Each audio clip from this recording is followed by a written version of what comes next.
السلام علیکم، امید ہے کہ آپ سب دوست خیریت سے ہوں گے، اور میری آپ سے ایک ہی گزارش ہوتی ہے کہ میڈیا فوکس کو سبسکرائب کریں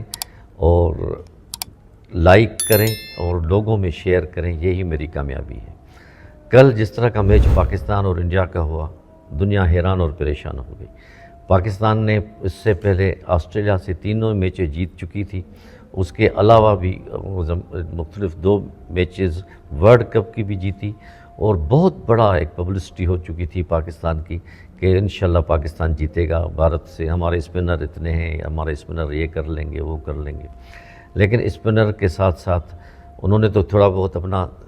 نام روشن کیا، لیکن افسوس کا مقام یہ ہے کہ ہمارے جو بیٹسمین تھے، جو شروعات کے بیٹسمین نے، انہوں نے بڑا مایوس کیا، جس میں خاص کر کے بابر اعظم پہ لوگوں کی بڑی امیدیں تھیں، اور جب جیسے ہی آؤٹ اس طرح ہو رہے تھے جیسے ایک جملہ پہلے بولا جاتا تھا کہ تو چل میں آیا، اسی طرح کی بیٹنگ تھی، اور لالے پڑ گئے کہ 100 بھی رن سے ہو سکیں گی یا نہیں ہو سکیں گی، لیکن اللہ اللہ کر کے 114 رنز ہوئے، اور 61 رنز کے بڑے مارجن سے پاکستان نے میچ ہارا۔ 2017 کے بعد سرفراز کی قیادت میں جو چیمپئنز ٹرافی انگلینڈ میں ہوئی تھی، اس کے بعد پاکستان نے ہمیشہ تقریباً انڈیا سے ہارتا آ رہا ہے۔ پتہ نہیں ان کے اعصاب کمزور ہو جاتے ہیں کیا، ان کی دہشت چڑھ جاتی ہے ان پہ، لیکن پاکستان تو فائٹر ٹیم ہے، ہمیشہ سے ہی پاکستان انڈیا کو بچھڑتا بھی آ رہا ہے، کبھی وہ جیتتے ہیں کبھی یہ جیتتے ہیں، لیکن اب تو لگ رہا ہے کہ ون وے ٹریفک ہو گئی ہے۔ ہم امید کرتے ہیں کہ پاکستان کی سلیکشن میں بھی توجہ دی جائے گی، جو ایسے پرانے گھوڑے ہیں ان کو تبدیل کیا جائے گا، کئی دفعہ ان کو موقع دیے جا رہے ہیں، اور ہمارا نام جو انٹرنیشنلی ہم نے بنگلہ دیش کا ساتھ دے کے انڈیا کو خفت کا سامنا کروایا تھا، وہ انہوں نے بدلہ لے لیا ہم سے، کیونکہ ہماری پرفارمنس زیرو تھی ہر فیلڈ میں، سوائے بولنگ تھوڑی بہت ٹھیک تھی، لیکن اس قسم کے اگر ہم نے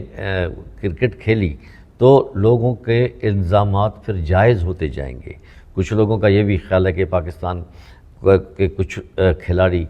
کچھ پریشر میں آ جاتے ہیں، کچھ پیسے لیتے ہیں، کچھ کیا کرتے ہیں، جبکہ ایسی بات انشاءاللہ نہیں ہوگی۔ پاکستانی ٹیم ملک کے لیے کھیلتی ہے، لیکن وہ اپنے اعصاب پہ کنٹرول رکھیں، ایسا بھی کمزوری کا شکار نہ ہو، دہشت کا شکار نہ ہو، اور وہ ایز اے ٹیم جس طرح اسپرٹ کے ساتھ کھیلتی ہے اسی طرح کھیلے۔ اور